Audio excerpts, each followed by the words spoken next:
The screen door slammed shut, a sharp crack that echoed through the empty house. I froze, my heart pounding like it knew something I didn't. My stepdad, Ray, stood in the kitchen doorway, his shadow stretching across the linoleum floor like a warning. I was 18, a senior in high school, and I'd spent the last 3 years tiptoeing around Ray's moods in our small Oregon town. Mom was at her night shift at the hospital, leaving me alone with him in a house that never felt like mine. Ray wasn't a bad guy, not in the obvious ways. He didn't hit or yell. But his silence was a blade, sharp and cold, cutting through every moment we shared space. Tonight, though, his eyes held something new, something that made my skin crawl. "Eli," he said, his voice low, like he was testing the weight of my name. "We need to talk about you and that boy." My stomach dropped. That boy was Caleb, my best friend since 6th grade, the one person who made this nowhere town feel like somewhere worth staying. Caleb, with his quiet laugh and the way his dark eyes lit up when he talked about music or the stars. Caleb, who I'd been in love with for longer than I'd admitted to myself. "What about him?" I asked, keeping my voice steady, though my hands shook as I gripped the edge of the counter. Ray stepped closer, his work boots heavy on the floor. He was a big man, broad-shouldered, with a face carved from years of construction work and disappointment. "I saw you two," he said, "behind the garage last week, holding hands like you're something you shouldn't be." The air left the room. Last week, Caleb and I had been reckless, stealing a moment in the shadows after sneaking a beer from Ray's stash. We'd laughed, our fingers brushing, then lingering, until we were holding on like the world might pull us apart. I thought we'd been careful. I thought we were safe. "Ray, it's not," I started, but he cut me off, his voice sharper now. "Don't lie to me, Eli. I know what I saw, and I know what you are." He leaned in, his breath sour with coffee and something bitter. "Your mom doesn't need to know. Not yet. But you're going to stop this. You're not dragging this family into your mess." His words hit like a punch, each one landing harder than the last. I wanted to scream that Caleb wasn't a mess, that what we had was the only thing keeping me whole. But fear glued my tongue to the roof of my mouth. Ray wasn't just my stepdad, was the man who paid the bills, who kept Mom happy when she was too tired to notice how unhappy I was. If he told her, if he spun this into something ugly, I didn't know what she'd do. "I'm not asking, Eli," Ray said, his voice dropping to a whisper. "I'm telling you. End it with him, or I will." He turned and walked out, leaving me alone in the kitchen, the hum of the fridge filling the silence. My chest ached, like something vital had been carved out. Caleb wasn't just my friend, was my safe place, the one who knew every scar on my heart and still stayed. And now Ray was threatening to rip that away. I grabbed my phone, my fingers trembling as I texted Caleb. "Meet me at the creek. Now." The creek was our spot, a hidden bend where the water ran shallow over smooth stones, tucked behind a wall of pines. It was where we'd first kissed last summer, clumsy and nervous, the air thick with the scent of damp earth. It was where I'd told him about Mom's drinking before Ray came along, about how I used to hide her bottles to keep her from spiraling. Caleb had listened, his hand on mine, and promised we'd get through it together. When I got there, he was already waiting, sitting on the old log we'd claimed as ours. His black hair caught the moonlight, and his t-shirt, some faded Nirvana logo, clung to his frame. He stood when he saw me, concern flashing across his face. "Eli, what's wrong?" he asked, stepping closer. I couldn't speak at first. The words were trapped, tangled up in Ray's threat and the fear of what came next. Instead, I grabbed his hand, pulling him close, and kissed him like it was the last time. His lips were warm, familiar, And for a moment, I could pretend Ray didn't exist. When I pulled back, Caleb's eyes searched mine. "Talk to me," he said softly. "Ray knows," I whispered. "He saw us. He told me to end it, or he'll tell Mom." Caleb's face hardened, but his hand tightened around mine. "He can't make you do anything, Eli. You don't owe him that." "He's not wrong, though," I said, my voice breaking. "If Mom finds out, if she takes his side, I can't lose her. Caleb, she's all I've got." "You've got me," he said, fierce and steady. "You're not alone in this." But I felt alone, more than I ever had. Ray's words echoed in my head, a poison seeping into every hope I'd built with Caleb. I wanted to believe we could fight this. That love was enough to stand up to a man like Ray. But in that moment, with the creek whispering behind us and Caleb's hand in mine, all I could feel was the weight of a choice I wasn't ready to make. The next morning, the house felt like a minefield. I moved through it quietly, avoiding Ray's gaze as he sat at the kitchen table, sipping coffee and reading the paper like nothing had happened. Mom was back from her shift, her eyes heavy with exhaustion, oblivious to the tension crackling between us. "Morning, Eli," she said, offering a tired smile as she poured herself a mug. "You okay? You look like you didn't sleep." "I'm fine," I lied, my voice tight. Ray didn't look up, but I felt his eyes on me, heavy as a storm cloud. I grabbed my backpack and bolted for the door, mumbling something about school. Outside, the air was crisp, the kind of October morning that stung your lungs and made you feel alive. I wished it could wash away the dread in my chest, but it didn't. Caleb was waiting for me at the end of the street, his bike propped against a stop sign. He looked like he hadn't slept either, his eyes shadowed but sharp with determination. "We need a plan," he said as we started walking toward school. "Ray can't just dictate your life like this." I kicked a pebble down the sidewalk, watching it skitter into the gutter. "He's not dictating my life, Caleb. He's protecting his. If Mom finds out, it's not just me he's mad at, it's you, too. Your family. This whole town." Our town wasn't big, maybe 5,000 people, all packed into a grid of strip malls and churches.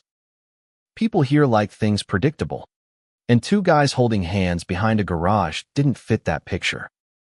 Caleb's parents were better than most, artsy types who ran a pottery shop downtown, but even they had limits. If Ray spread the word, it wouldn't just be my life that got messy.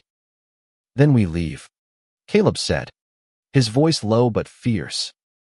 "After graduation, we save up, get out of here, go somewhere it doesn't matter what anyone thinks." I stopped walking, staring at him. "You've thought about this?" "Every day," he admitted, a shy smile breaking through. "Portland, maybe. Or Seattle. Somewhere we can be us." The idea lit something in me, a spark of hope I hadn't felt in months. But it was quickly smothered by reality. "I can't leave Mom," I said. "Not with Ray. Not when she's finally stable." Caleb's jaw tightened, but he nodded. "Then we fight back. We don't let him scare us into hiding." "How?" I asked, frustration bubbling up. "He's got all the power, Caleb. He's got Mom wrapped around him. And if he tells her, he won't." Caleb cut in. "Not if we're smart. We keep this quiet. Figure out what he's really afraid of. Guys like Ray, they're not as tough as they act." I wanted to believe him, but doubt gnawed at me. Ray wasn't just some bully I could outsmart. He was family, or at least the closest thing I had to it besides Mom. And family had a way of cutting deeper than anyone else. At school, I went through the motions: algebra, English, history, mind stuck on Ray's words. Caleb sat 2 rows over in our last class, sneaking glances at me, his foot tapping restlessly under his desk. When the bell rang, he pulled me aside in the hallway. "Meet me at the library after school," he whispered. "I've got an idea." The library was a squat brick building downtown, the kind of place nobody went unless they had to. Inside, it smelled like old paper and dust, the fluorescent lights buzzing faintly overhead. Caleb was already there, tucked into a corner table with a stack of books and a notebook. "What's this?" I asked, sliding into the chair across from him. "Research," he said, his eyes glinting with something like defiance. "Ray's not the only one who can play dirty. If he's got something to hide, we'll find it." I stared at the book's local history, legal guides, even a binder of old newspaper clippings. "You're serious?" "Dead serious," he said. "If he's threatening you, we need leverage. Something to make him back off." It felt like a long shot, but Caleb's confidence was infectious. We spent the next 2 hours digging through records, looking for anything on Ray's construction business, his past, his life before he married Mom. Most of it was dead ends, tax records, a speeding ticket from 5 years ago, a mention in the local paper about a community center he'd helped build. Then Caleb froze, his finger pausing on a yellowed article. "Eli, look at this." It was a small piece, barely a paragraph, from a paper in a neighboring town. A construction worker named Raymond Holtray's full name had been questioned in a workplace accident 10 years ago. A beam had collapsed, injuring a co-worker. The article didn't say much, just that the case was dropped for lack of evidence. "Doesn't prove anything," I said, but my pulse quickened. "Maybe not," Caleb said, scribbling notes. "But it's a start. If there's more to this, we'll find it." That night, I lay in bed, staring at the ceiling, Caleb's words looping in my head. A plan was forming, fragile but real. For the first time since Ray's threat, I felt like I had something to hold on to. But as I drifted toward sleep, a new fear crept in. What if digging into Ray's past didn't just make him back off? What if it made him dangerous? The library became our war room. Every afternoon, Caleb and I huddled in that dusty corner, poring over records, chasing threads that led nowhere and others that felt like they might. Ray's past was a puzzle with missing pieces. But the more we dug, the more I realized how little I knew about the man who'd been living in my house for 3 years. Mom noticed my absence. "You're out a lot lately," she said one evening, stirring a pot of chili while Ray watched football in the living room. Her voice was soft, but there was an edge to it, like she was fishing for something. "Just studying," I said, avoiding her eyes. "Finals are coming up." She nodded, but I could tell she wasn't convinced. Mom had always been good at reading me, even when she was drowning in her own problems. Before Ray, it was just the two of us, scraping by in a trailer park while she worked double shifts. She'd fought hard to get sober, to build a life with Ray. I couldn't shake the guilt of keeping secrets from her, but telling her about Caleb felt like handing her a grenade. Caleb, meanwhile, was relentless. He'd found a contact at the county records office, a friend of his mom's who let us access some old files. Most were boring property deeds, business licenses, but one caught our eye, a lawsuit against Ray's construction company, filed 7 years ago by a former employee. The guy claimed Ray had fired him for reporting safety violations. The case settled out of court. No details public. "It's something," Caleb said, his voice buzzing with excitement as we sat on the creek bank that evening. "If Ray's got a history of cutting corners, we can use it." "Use it how?"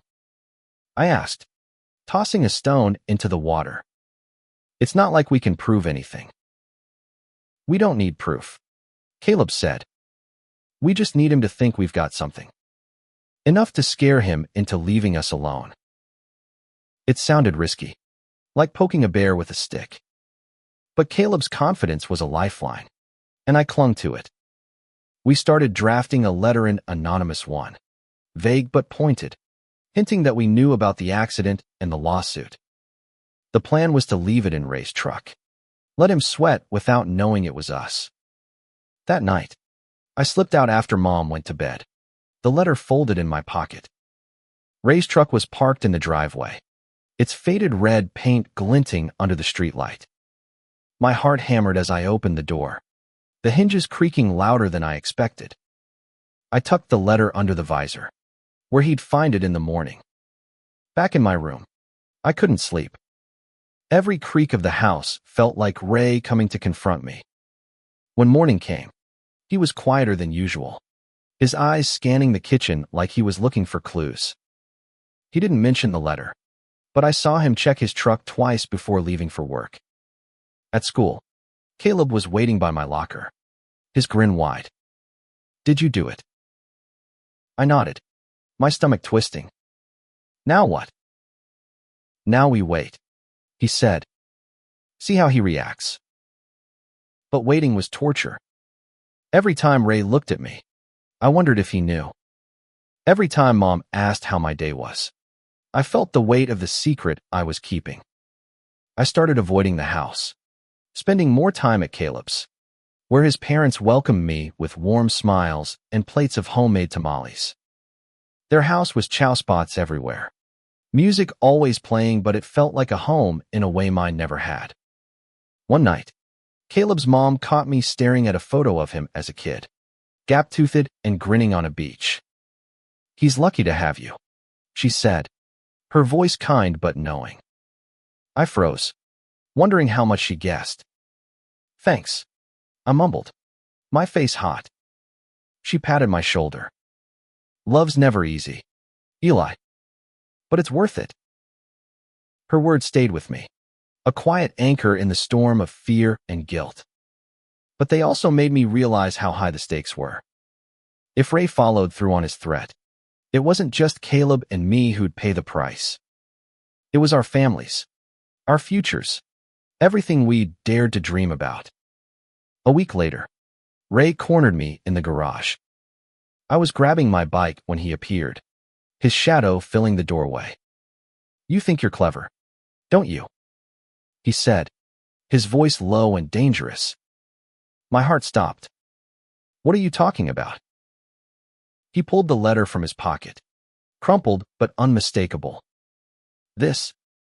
You and your little boyfriend playing detective." I opened my mouth to deny it, but he stepped closer, his eyes burning. "Don't lie to me, Eli. You're in over your head." He didn't say anything else, just turned and walked away, leaving me shaking in the dim light of the garage. The letter had backfired. Ray wasn't scared, he was angry. And now he knew we were fighting back. Panic clawed at me all night. Ray knowing about the letter changed everything. He wasn't just a threat now, was a hunter. And I was the prey. I texted Caleb at dawn, my fingers clumsy on the screen. "He found the letter. He knows it's us." Caleb met me at the creek before school, his face pale but resolute. "We can't back down now," he said, pacing along the water's edge. "If he's mad, it means we hit a nerve. Or we made it worse." I shot back. "He's not going to let this go. Caleb, what if he tells Mom? What if he does something to you?" Caleb stopped, grabbing my shoulders. "He won't. We're smarter than him, Eli. We just need to be careful." But careful felt impossible. At school, I kept looking over my shoulder, half expecting Ray to show up in the parking lot. By lunch, I was a wreck, barely touching my food. Caleb slid into the seat across from me, his tray untouched too. "I've got another idea," he said, keeping his voice low. "We go public. Not to the whole town, but to someone who can help. Like MS. Carter." MS. Carter was our English teacher, the only adult at school who seemed to get it. She had a rainbow sticker on her laptop and a way of talking about books that made you feel seen. Last year, she'd caught me doodling Caleb's name in my notebook and just smiled, never saying a word. You think she'd help? I asked, doubt creeping in. She's got connections, Caleb said. She knows people at the community center, maybe even a lawyer. If we tell her what's going on, she might know how to protect us. It was a risk, but we were running out of options. That afternoon, we stayed after class, waiting until the room cleared out. Ms. Carter looked up from her desk, her glasses perched on her nose. What's on your minds, boys? I hesitated, but Caleb jumped in, laying out everything Ray's threat. The letter, the lawsuit we'd found. I watched her face, expecting shock or pity, but she just listened, her expression calm but focused. When Caleb finished, she leaned back, folding her arms. You two are in a tough spot, she said. Ray's playing a power game, and he's banking on you being too scared to push back. But you've got rights, Eli. And so does Caleb. She gave us the number of a legal aid group in Portland that helped LGBTQ kids. They can advise you, she said. But you need to decide how far you're willing to go. If Ray escalates, this could get messy. Messy was an understatement. That night, I came home to find Ray waiting in the living room, Mom beside him. Her face was tight, like she'd been crying. My heart sank. Eli, sit down, she said, her voice shaky. Ray didn't look at me, just stared at the floor. I told her, he said, about you and Caleb. The room spun. I gripped the arm of the couch, my throat tight. Mom, why didn't you tell me? She cut in, her eyes searching mine. Did you think I wouldn't love you? Her words broke something in me. I'd spent years hiding, not because I thought she'd hate me, but because I was afraid of losing her. I didn't want to hurt you, I said, my voice barely a whisper.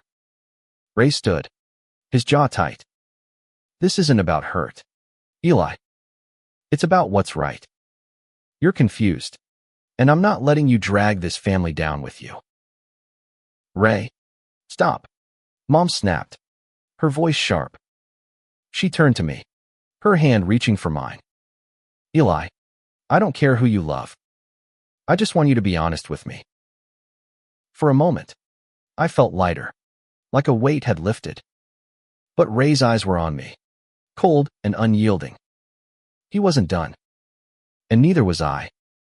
Mom's words were a lifeline, but they didn't erase Ray's threat. The next few days were a tightrope walk, Mom trying to act like everything was normal, Ray watching me like a hawk, and me avoiding both of them as much as I could. Caleb was my anchor, his texts and stolen moments at the creek keeping me from falling apart. We called the legal aid group MS. Carter recommended. The woman on the phone, Sarah, had a calm voice that cut through my panic. She explained our options. We could file a complaint if Ray threatened us again, or seek a restraining order if things escalated. But she warned that legal action could tear my family apart. Think about what you want long term, she said. For you and your mom. I didn't know what I wanted. Not really. I wanted Caleb. Safety. A life where I didn't have to hide. But I also wanted Mom to be happy. And Ray was part of that, whether I liked it or not. Caleb, though, was all in.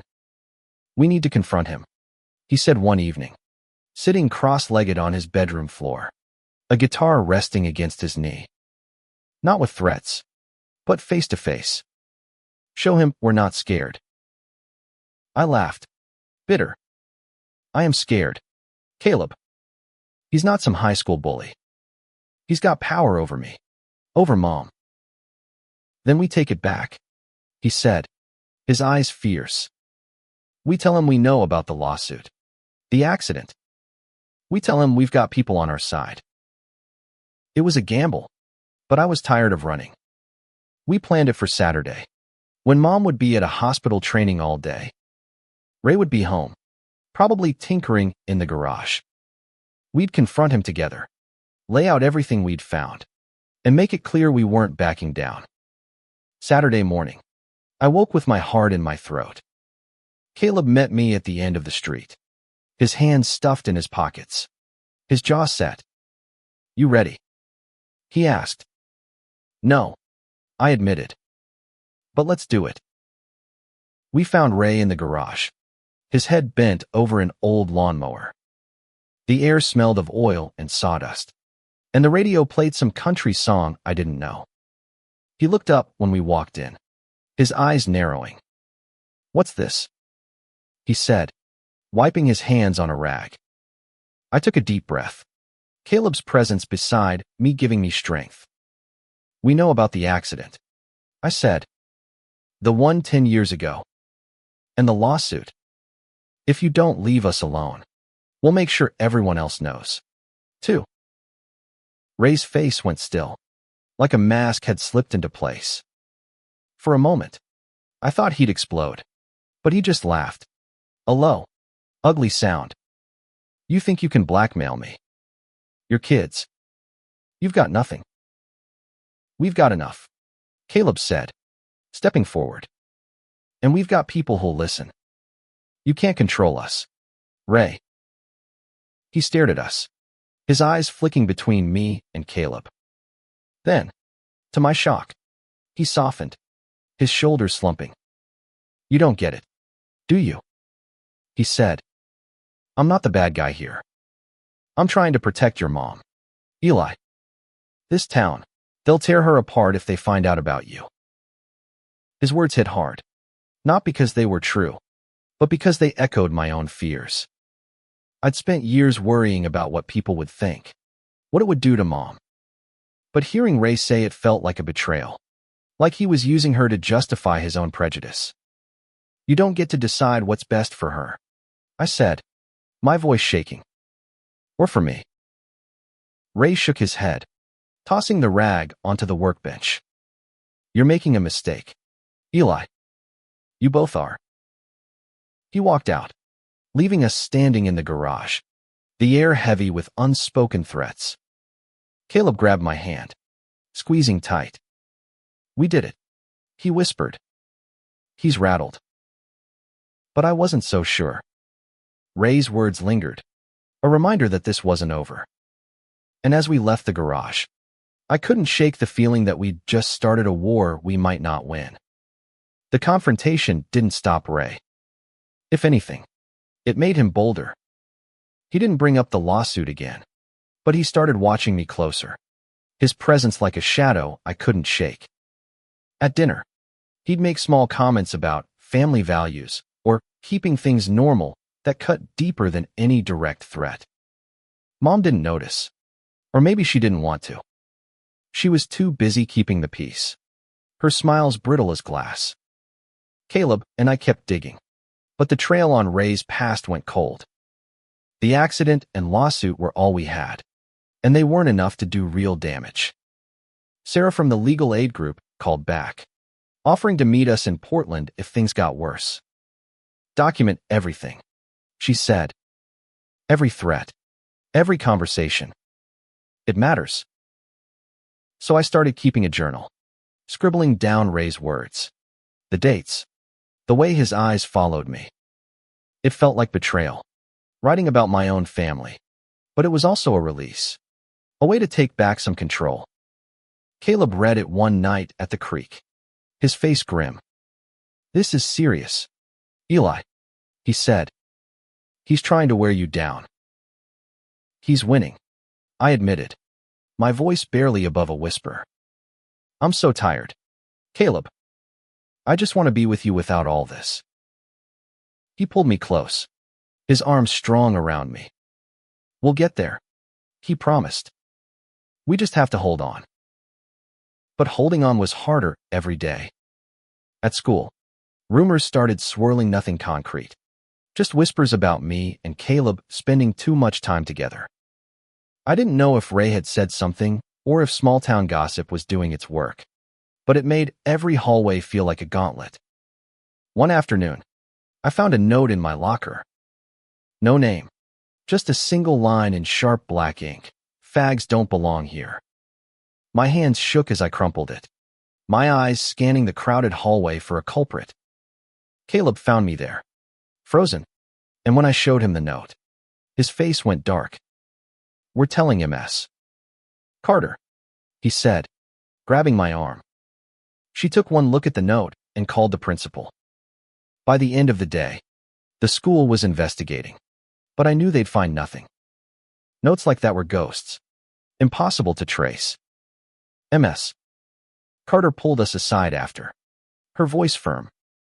"You don't have to go through this alone," she said. "I'm here, and so are others. Don't let this town break you." Her words stayed with me, but they couldn't erase the fear. That night, I came home to find Ray waiting in the kitchen, a beer in his hand. Mom was at work, and the house felt too quiet, too small.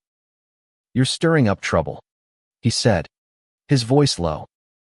"Those rumors at school, they're just the start. Eli, you keep pushing. It's going to get worse." "Are you doing this?" I asked, my voice shaking with anger. "Spreading lies about us." He set the beer down, his eyes cold. "I don't need to. This town does it for me." I wanted to scream, to hit him, to make him feel the fear he was putting me through. But I just stood there, my fists clenched, until he walked away. That night, I called Caleb, my voice breaking as I told him what happened. "We need to get out," I said. "Not just after graduation. Now." "Eli, we can't," he said, his voice gentle but firm. "We don't have the money, the plan. But we'll figure this out. I promise." His promise was all I had, but it felt like enough. For now. The rumors grew louder, like a storm gathering strength. By the end of the week, someone had spray-painted a slur on Caleb's locker. He brushed it off, joking that it was just bad art, but I saw the hurt in his eyes.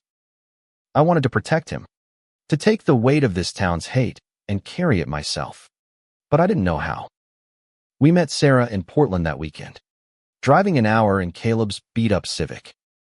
She was younger than I expected, with kind eyes and a no-nonsense attitude. Over coffee, she listened to our story, her pen moving fast across a legal pad. "You've got a case for harassment," she said. "But it's tricky.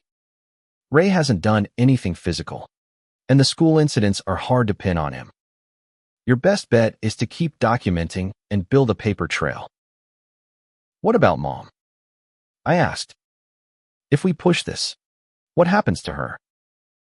Sarah's expression softened. "That's the hardest part. Family dynamics are messy, and legal action could strain things.